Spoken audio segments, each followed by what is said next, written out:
Great to see you all. As Don alluded to, we get things kicked off August 15th away at DePaul. So I think we were the first team back on campus. Been here a week, feels like a month.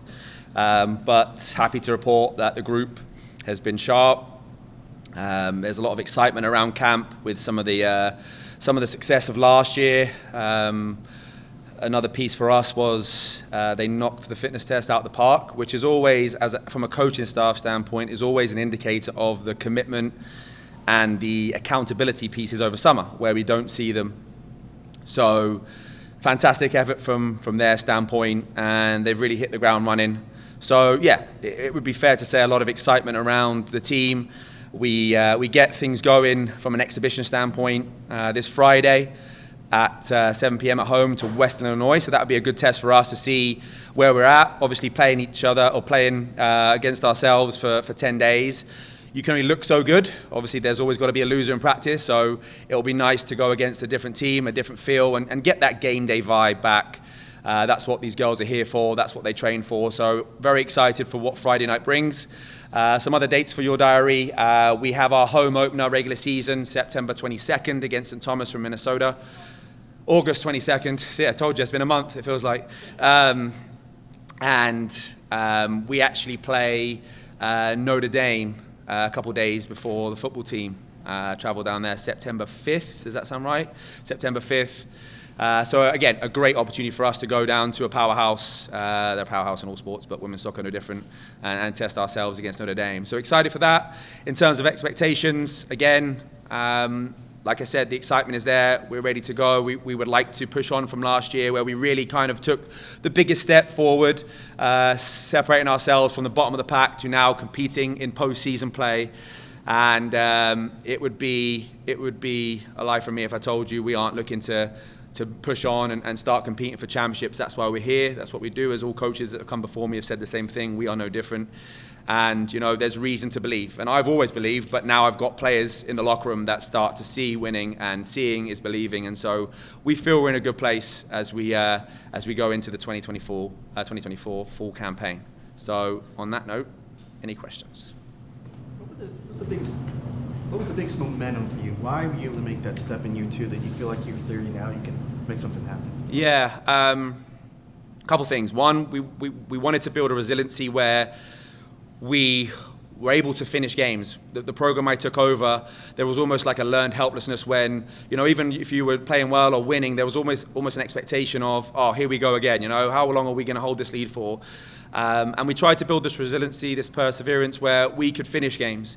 And to be honest with you, the month of September last year, we actually struggled. We had a few ties because we were good defensively, but then we scored a late winner at Akron, and we won 6 of the last 7. So to answer your question, we had built the foundation from a mindset standpoint, but winning changes everything. And once you start to experience that winning feeling, it's addictive. And that pushed them on, and we were able to finish that MAC season stronger than ever, and it led to obviously us climbing the conference standings and making that postseason. What players are you expecting to kind of be spearheading the effort this year, and how's the netminder situation look? Yeah, so we have a lot of senior players in the program that we feel are going to be a catalyst for success this year. Again, it's going to take 27 players, we know that, but our captains, Abby Zipsey and Leah Grunagel, both fifth-year players, having them kind of there to guide and direct some of the younger players, I think is huge. They're both big minute players as well, and have established themselves within the team and also within the conference. So those two will be huge for us moving forward.